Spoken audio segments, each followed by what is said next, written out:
Parasites. What a fascinating topic. Did you know that since the 1990s, when the globalization of America's food supply increased dramatically, there were about 13 species of parasites of concern, but today that factor has increased by a factor of 8?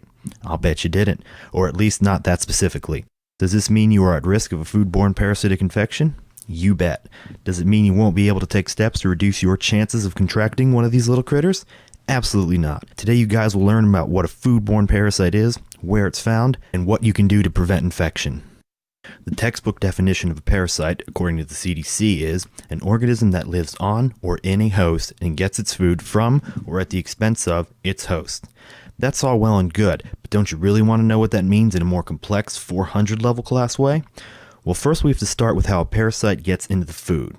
A class of parasites, small in nature, called protozoa, are readily transported to food by contaminated water. Fecal contamination of water sources used in crop irrigation and food processing are major sources of human infection.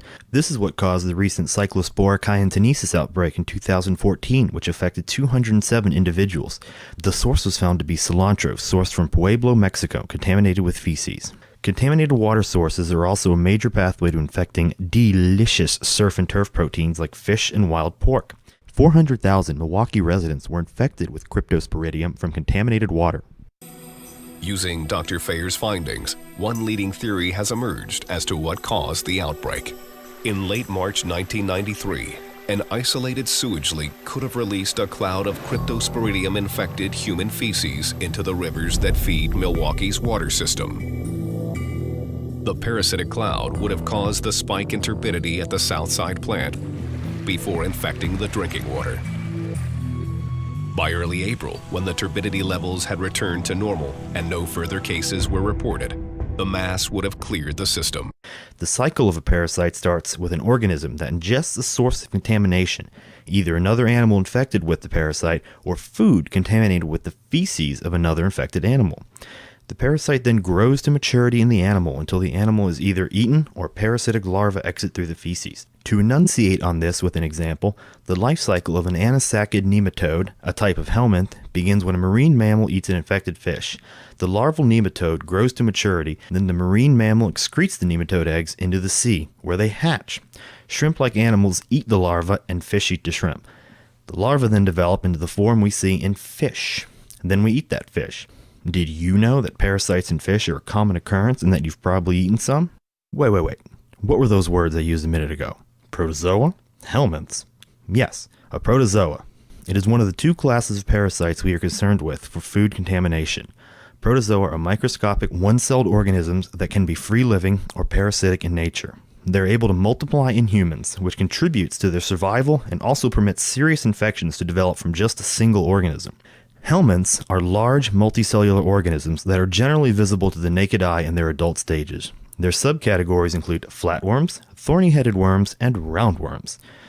So now that you know where you got it and what you probably have, what is going to happen to you now? Are you going to die? Nah, most likely not.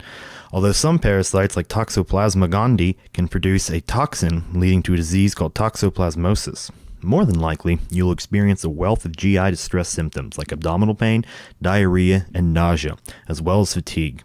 This makes differentiating an illness from a parasite or some other type of food poisoning difficult.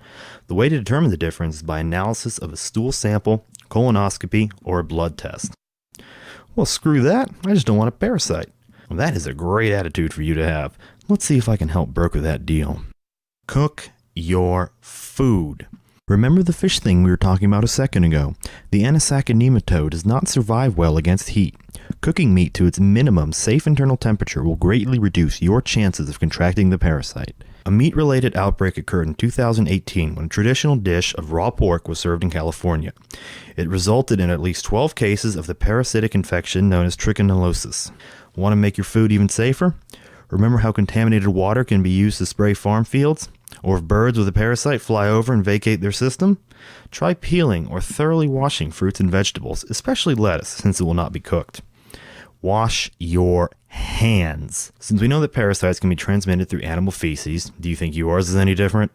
Proper hand washing ensures that any parasitic larva will be transmitted from your plumbing to your house's plumbing. Poor sanitation in the home, work, and farm are reasons that parasites are much more common in undeveloped nations.